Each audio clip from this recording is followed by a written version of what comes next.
Guidance is internal. Ignition sequence starts. 5, 4, 3, 2, 1, 0. All engine running. Liftoff. We have a liftoff.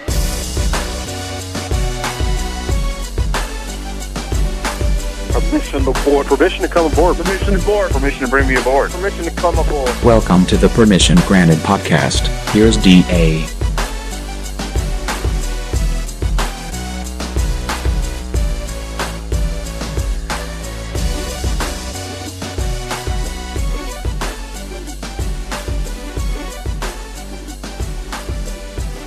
Welcome inside the freshest edition of the Permission Granted podcast, everybody. Thanks for being with us. This is all off-of-the-air content that you can only get right here. We post this on SoundCloud. You can just simply search The DA Show CBS Sports there. We post it as well on iTunes. And that's the normal iTunes feed, which has been foobarred recently, but we'll get into that a little bit later. Also, we post these on YouTube, youtube.com/The DA Show. And we post them on Facebook as well, facebook.com/The DA Show. Very funny guy joining us right now as our guest this week. Comedian who you've seen on MTV, MTV2 as part of Girl Code and Guy Code. You've also seen him perform on The Late Show with David Letterman. He's been on Comedy Central as well. The guy is totally blowing up. Chris Distefano joins us here on the show. Chris, how are you? I'm doing well, buddy. Happy to be on the show. It's hot out, so I'm sitting in the air conditioner. I feel good. Well, that's a classic Brooklyn, New York City July day. You sit inside on the really hot ones and just let that AC blow all over you. That's it, man. Look, I know. Yeah, I grew up here in New York and Brooklyn, so I definitely know how to survive the heat. I'm waiting. I don't see as many ice cream men though coming down the street as I used to when I was a kid, so I'm a little pissed off about that, but it's still good. What's your go-to ice cream on the ice cream truck? I like the well, when I was a kid, it would always be, I would look for the baseball mitts, the little gumball in the middle. Oh yeah, that was my jam. But now as I'm older, I like a little vanilla, and then they dip it in the chocolate fudge. Just a real heart attack. Okay, yeah. So the vanilla swirl dipped in the chocolate fudge. Oh, yeah, and it's just hard. I don't know how it hardens so quickly. It's beautiful, though. It's a nice substance. It really is. Like, yeah.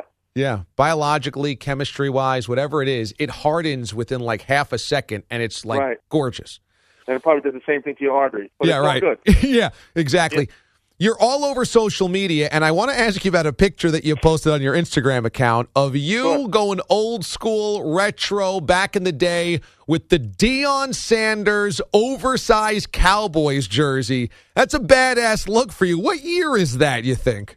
If I had to guess, I would say 98, 99. I definitely went through a phase that was horrifying, and that was just. Listen, first of all, that I'm wearing an oversized Deion Sanders jersey, which I was raised a Giants fan. My dad is a huge New York Giants fan, so I don't know how somebody got a Cowboys jersey on.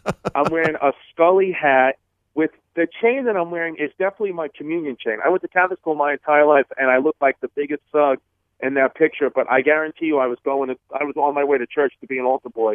But I definitely had that look on. It looks like that jersey is like a 3X. I mean, it's down to your knees. It's almost down to your wrists that those sleeves are so long. I don't know what was wrong with me when I was 14, 15-year-old kid. I'm so happy that I've changed because I would have loved to beat the crap out of 14-year-old Chris. Did you get into any trouble with Pops having a Cowboys jersey around the house? Not that I remember. My dad was definitely kind of like he would always sneakily make me root for his teams. Like when I was a kid, all my photos when before I'm 7, 8 years old, I'm wearing all Mets stuff, and then magically I'm a Yankees fan once my dad gets a hold of me. And it probably was the same with football. I think I may have liked other teams, but little by little he just pounded Yankees, Giants, Knicks into my head. And you're still a big sports fan because I see on all your social media accounts, you got pictures of you at games and whether it's the freezing cold or whatnot. So, you're still going out there. You're still banging the drum for your squads.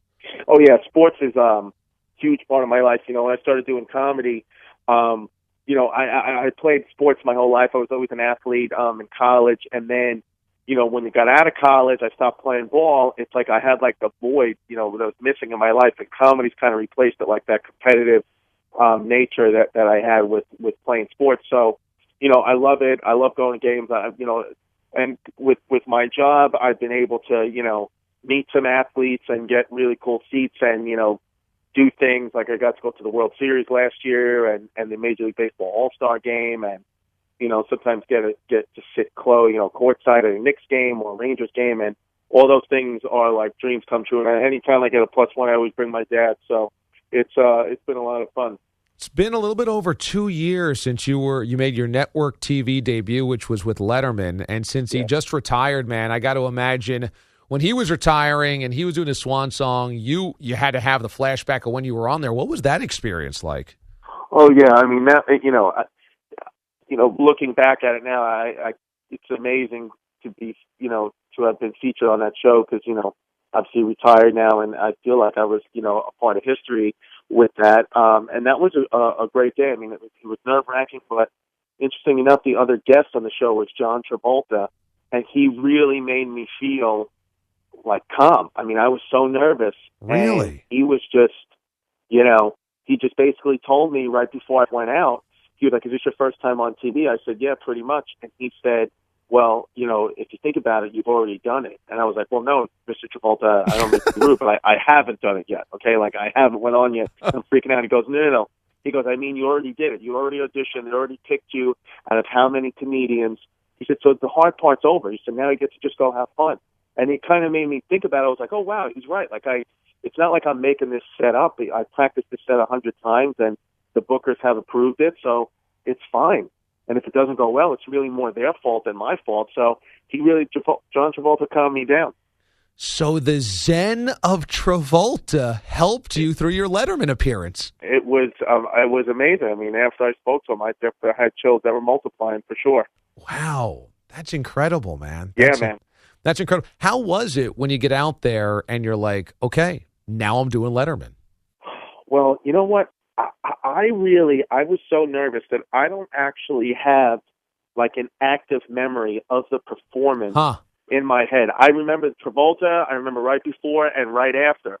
But those moments I really don't remember much because I think I was so like locked in and maybe nerves took over where I just wanted to get it done. And when I look back at it, when my manager talks to me, he's like, that was the most calm he's ever seen me on stage. Because, I recently, a couple months ago, I did Seth Meyers' show, which is still amazing. I mean, anytime you get to do stand-up on TV, it's an honor and it's beautiful. But I have a lot more. I was so plugged in, and I remember so much about Seth Meyers because I was less nervous.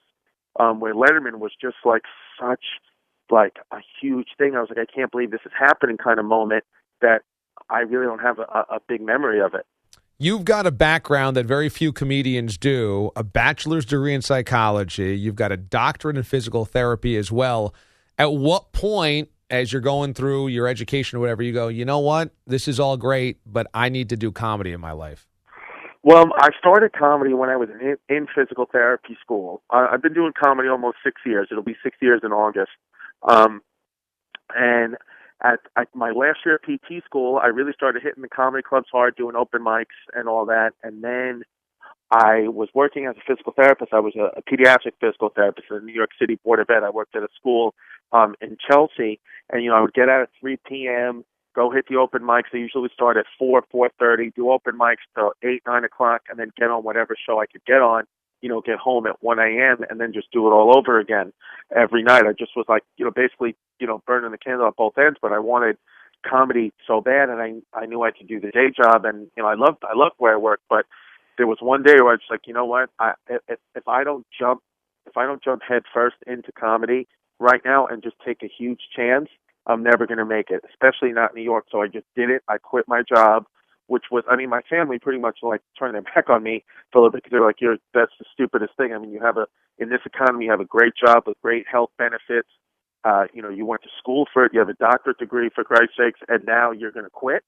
But I just believed that this is what I wanted to do. And then about a week, I remember I quit. I had like $700 in my bank account, and I quit. I was like, I don't care. I'll survive on $20 a week what I make from stand-up.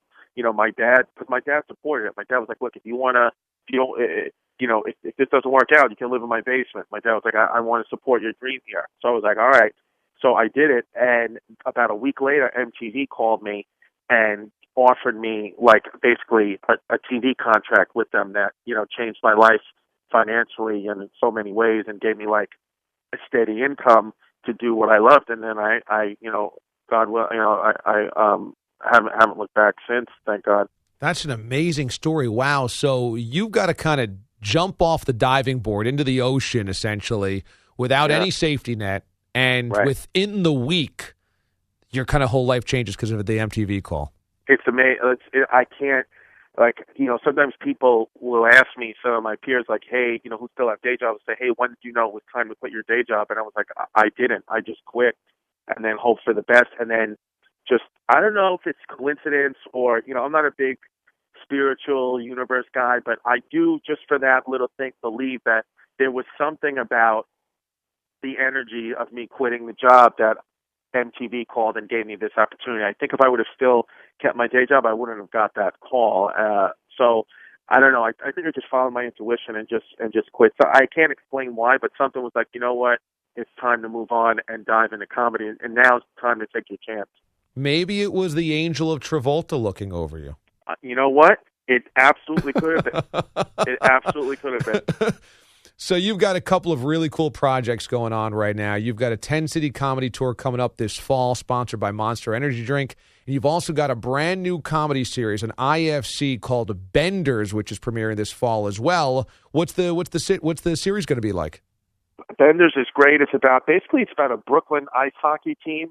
We're like Division 8 ice hockey players, but we think to us it's pretty much the Stanley Cup playoffs every week. But where I'm a contractor, there's a substitute teacher, a hedge fund manager. We're just like your classic just New York buddies that play hockey every week. But the story, it's about it centers around hockey, but it's really about like a New York story about just four friends, and some really great cast is in it. Andrew Schultz, who's also on Guy Code and Girl Code. Steve Sharippa is in it. Jim Brewer, Jim Norton, Dennis Leary produced it. So it was really like great. It was a great thing to be a part of. And we filmed the whole thing in New York, so it was awesome. I didn't have to, leave home. Yeah, really funny guys. They are all associated with this thing. The IFC comedy Benders coming up this fall, and you posted pictures of you in the full-on hockey garb with the jerseys and the helmets and the equipment. You're kind of a natural. I mean, did you play hockey growing up? Did you get on skates? Yeah, no. You know what? Tell you the truth. Look, you know how it is. Where I'm from, there wasn't too much hockey rinks around. I mean, all I did was I played basketball in CeeLo. That's how it was on my block. I tell you what, when I got on those skates, I did feel pretty comfortable. I wasn't as good as the other guys, but after a couple of weeks, I think I got my flow. I mean, I definitely, fell face first into the ice a few times, but, it looked good. And the name of the show was Benders, which, is basically a term for bad skaters and bad hockey players. So as bad as I was in the beginning, I think played well for the comedy of the show. Yeah, perfect. All right, that's perfect. Yeah. So this is so cool. Monster Energy Drink is going to bring you Chris Distefano, who's got the 10-city comedy tour coming up this fall. The IFC comedy series Benders premiering this fall as well. You're watching them all over MTV, MTV2 with Guy Code and Girl Code. Check out his website, chrisdcomedy.com, and find him on Instagram at chrisdcomedy as well. Chris, great stuff, buddy. Thank you so much, and congratulations on all the success, my man. Thanks for having me, brother. Really had a good time. All right, thanks to Chris Distefano for joining us here on the Permission Granted podcast. Mraz joins me now. Mraz, this has been a wild and woolly week for you. Brutal week. Not really a good brutal week for you. No, this has probably been my worst week of 2015. You went out on Saturday, got sunburn. This has been a huge... Boy, you're already coughing. I'm hacking up a lung here. I'm dying inside. I don't know what's wrong with me. So, well, I know what's wrong with you. You got sunburn and then the flu from the sunburn. This has been an ongoing topic all week long. You were really burned. You were a tomato. Then you ended up peeling. You got sick. You got the flu from this. Your body was in shock. You had to take the night off the other night. You're finally back out of 100%. How do you feel?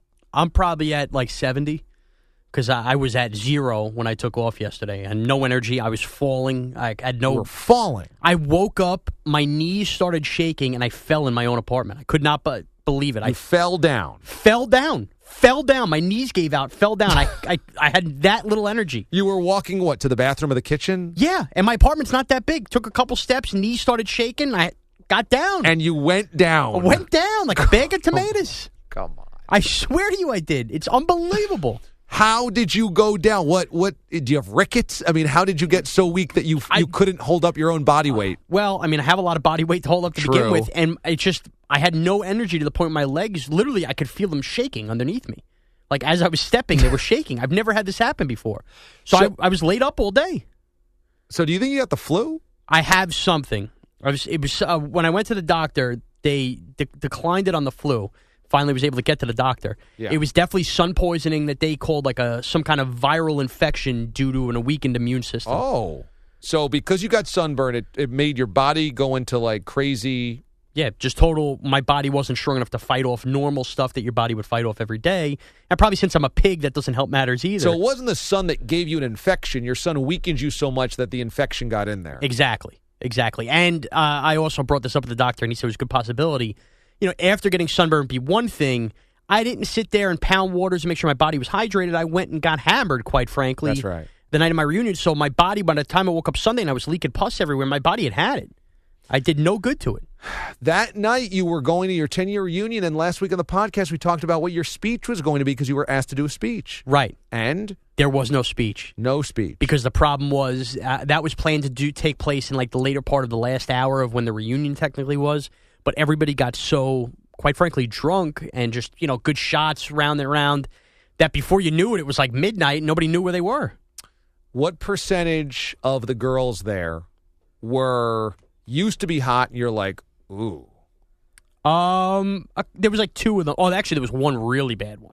Okay, just one, though, out of how many people were there? 100? It was 100 people. So only... really bad. Like, okay. I looked at it and said, oh, my God, what happened to you? But only 1 or 2 really looked bad after being hot 10 years ago. 100%, yep. And then how many girls didn't look hot in high school and now look pretty good? I counted at least 6. One especially that we used to call her hairy arms. Okay. Had really hairy arms. Now she's walking around, got a nice tattoo sleeve and everything, looking good. Okay, so she blossomed.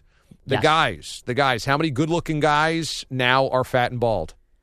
Well, there was only 2 bald guys. Me, and one other guy who was like a football hunk, and now he looks like he's a 50-year-old plumber. So you are the only one of 2 guys that are bald right now. Right? Yeah, which is pathetic. I think. Well, you're almost completely bald. I think by my 10-year reunion, there was quite a number of bald guys or balding guys. I didn't see any toupees, but people are doing something funky. But don't forget, I also had 200 people that did not come. So who knows how many baldies were trying to hide their defaults. Very true. How many guys used to be nerds or... The nerds stayed nerds. So the cool kids stayed cool kids. So there were no guys that blossomed later. No, they were all still nerdy. And, the ones that were at least semi-cool, you could eat... Pretty much the guys stayed on the same track you would expect them to stay on. Interesting. The girls a little different, yes. The 10-year reunion is tough because I remember going, wow, you know what? There are some people that I never would get along with back in high school that now seem pretty cool. The problem was that everybody went into their own factions anyway. Right. So even though we were all there, it still felt like it was high school, like you just slide into that. Right. You just go back to your clique and all that stuff, and that's what happened. And even if you felt like you had, matured, grown up, maybe got better looking, took care of yourself, guys and girls, it just seemed like it really didn't matter. Nothing mattered. I'll tell you the other thing that hurts the high school reunion, and maybe this was a little different since you're so much older than me. Yeah, so much older. The Facebook hurts the reunion because you feel like you see everybody every day for the most part. Oh, okay. Like I'm looking at people and it's like, it's weird. Like I physically really haven't seen you in 10 years, but I literally feel like I see you every day. And I feel like Facebook is hurting the art of a class reunion. Mm-hmm. That's actually a very insightful point. We had Facebook as well. I mean, I'm, 9 years older than you. So mine was, I was class of 97 in high school, so we were 07. 8 years, okay. 8 years. But we still had the Facebook cooking. But, that's actually a good point. I hadn't thought about that. Yeah, I don't know. It was cool to see people.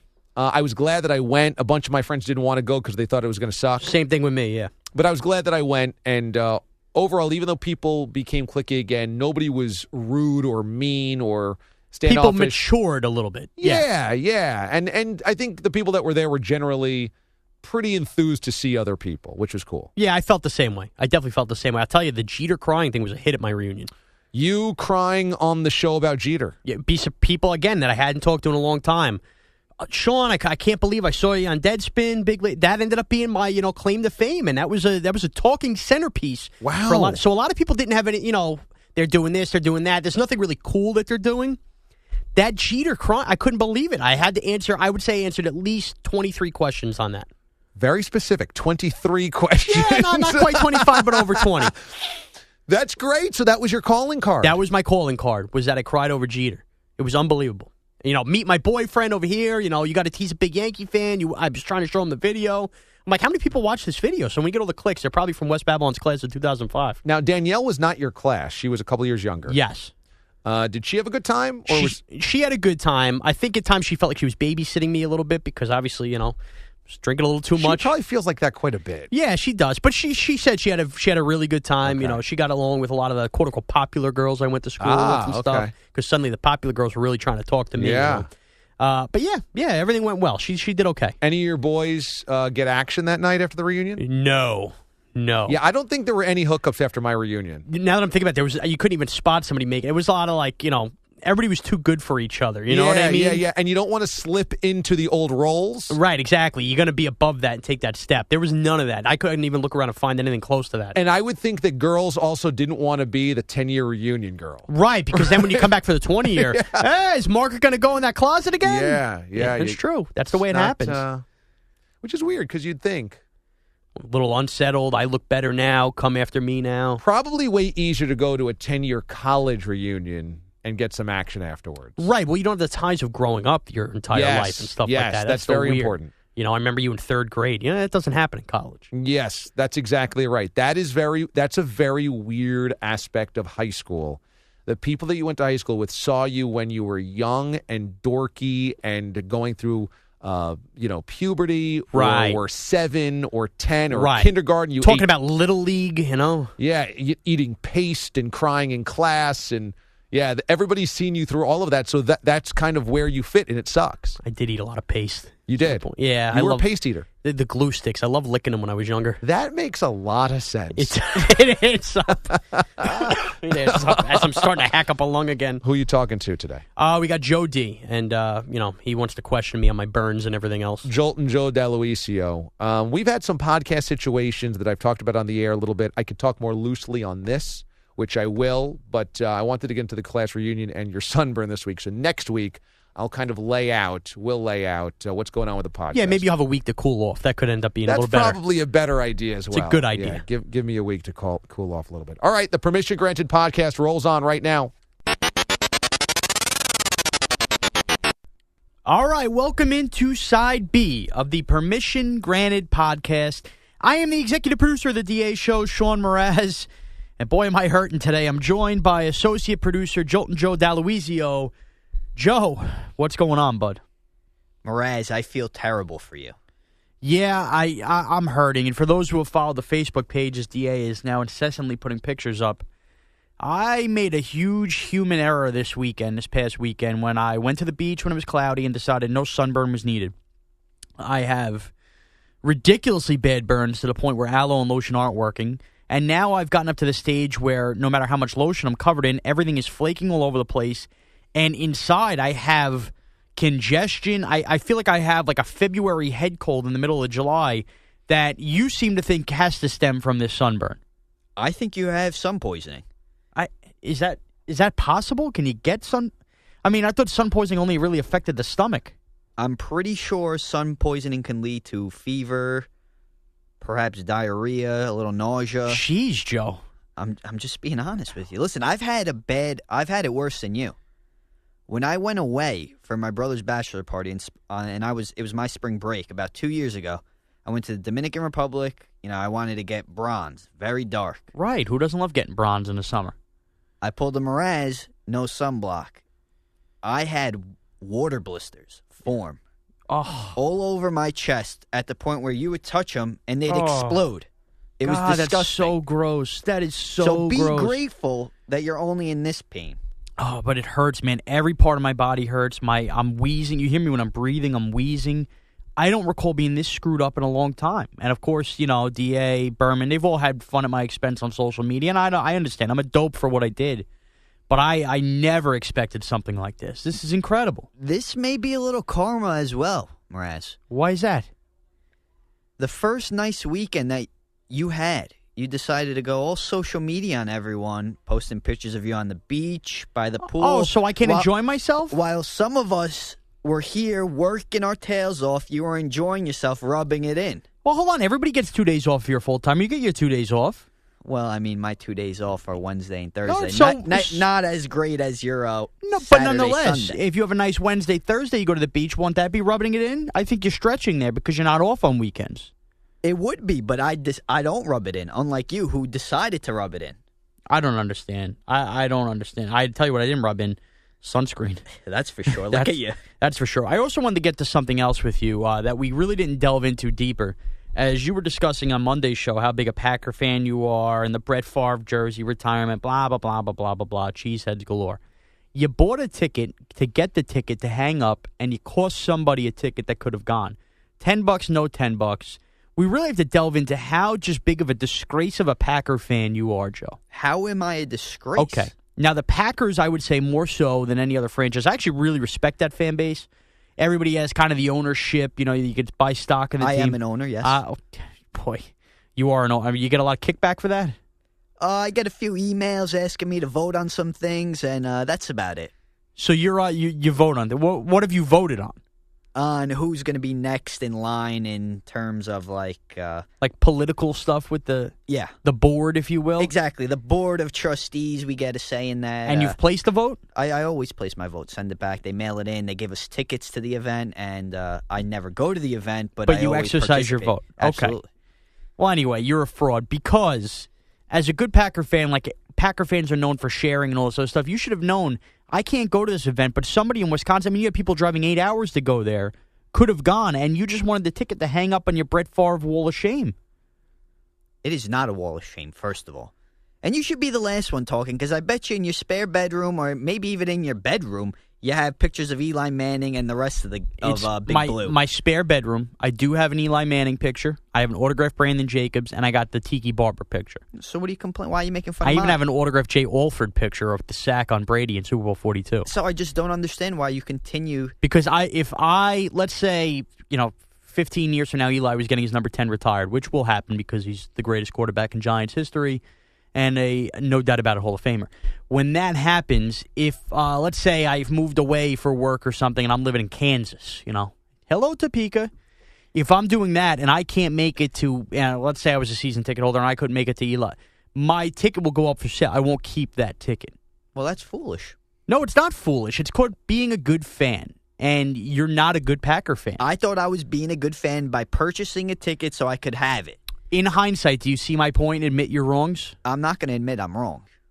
Come on, Joe. I'm not. I thought I was doing the right thing. I wanted to be, even though I couldn't be there and be part of history, I wanted to have some part of history in my room with me. Now, are you a season ticket holder? No, I'm not. That list, I mean, I'll be dead by the time I get on that list. I wasn't sure. So you have the ownership stake and you'll buy tickets to certain events. Like you're going to see the Rams. Exactly, yeah. Columbus Day weekend. And do you go every year or is this your first pilgrimage? This will be my second time. It's been usually, I want to try to make it a every year thing. Unfortunately, it's now that you're a full-time employee, a little extra money in your pocket, maybe that's a little more doable? Yeah, I think it's more doable, if not every year, every other year, yes. And you'll always go when they play the Giants or the Jets or something like that? Absolutely not. No? The Giants or the Jets. Why would I go to see that? If they're here? Oh, if they're here? Absolutely not. Well, what do you mean? Mraz, I've had terrible experience after terrible experience when the Packers come and play at MetLife Stadium. Well, the Giants do own the Packers. We know that. I've had to sit through Scott Tolzien. I mean, I was at that game, rough Sunday. But still, if that's your one chance to see your team play nearby. I do go. What about Philly or D.C.? Will you make that drive? I've never been, but I do want to make that drive because that's doable. See, I know a lot of Cowboy fans because Cowboy fans are everywhere. They sprout up like bad, seaweed. Does seaweed sprout? I don't know. I don't think it does. But if they did, That's what Cowboy fans sprout out of. And a lot of them will make the trek to Philly and D.C. once a year and not just see the Giants every year. And I actually respect that, too, because you know what? If you can't get down to Dallas, you can't afford the flight, I understand that. You're doing what you can to go see your team play at least once a year, like any team would for their home team. It just seems like there's a lot of holes in your story as a Packer fan. That's terrible. It is. And again, you screwed over somebody, and I didn't think that was right. I think it's perfectly fine. Hey, listen, they could have bought the same damn ticket that I bought. I was just quicker. I decided to do it before they did. That's not my problem. I don't know about that, Joe. What do you eat during a game? Because I know you're a health nut, but you also talk about the sauce. Everybody loves, when we come to football season, I get my football food of the week every week. You pig out on a Sunday. I know you'll be working a lot of the football Sundays, but you'll be coming in here early to watch games. But in the Dalluisio house, the Packer game is on. What's in front of you? A bowl of pasta. But no, I'm being honest. A bowl of pasta. I don't really do the appetizers. But if I'm at the game, I'll pig out. Chicken fingers, maybe a burger.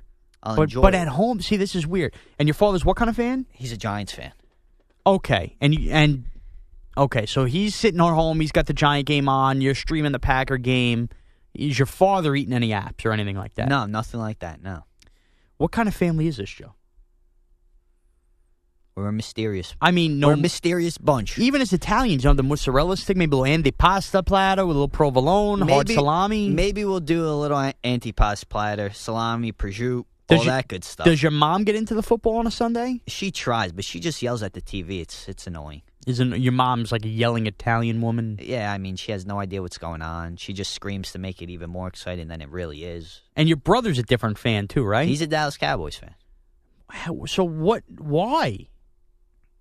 You've explained to me but why your brother a Cowboy fan? My brother's godfather is a Cowboys fan. But why did you guys disrespect your father like that? He did a bad job raising us. Yeah, you'd be seeing a lot more winning too. He did a bad job. That's all on him. Hey, listen, when I have my kid, I'm going to say you're this fan, and that fan, and that's it. So your kid's a Packer fan. Your kid can't go back with Grandpa and be a Giants fan. You won't let your dad have a second chance. Absolutely not. I don't know, Joe. There's a lot of mysteries and a lot of holes to your football fandom. You're not eating snacks during games. You're buying tickets you don't deserve to have. You're afraid to make treks to go see your team play. I'm not afraid. I don't like what I'm hearing. I hate seeing my team lose, and they always lose. So you're not a confident fan either. You got the best quarterback in the league, and you're not confident. I am a Debbie Downer. I'm very pessimistic. Joe, this is going to be a really interesting football season, but your Packer fandom's starting to have a lot of holes poked in it. I just want you to know that. Goodness, please. All right. Well, that's going to wrap it up for me, my Sunburn, you, and your fraudness. Thank you guys for listening to the Permission Granted podcast. You can check me out on Twitter at MrazCBS. You could check out Joe at Joe DCBS. A little jingle there. I like that. He sung a lot. All right, well, go to DA on CBS.com, CBSSportsRadio.com. Find all the show content you want there. iTunes, search the DA show, CBS Sports Radio. We're there. We're happening. Keep listening. Thank you guys very much. Have a great weekend.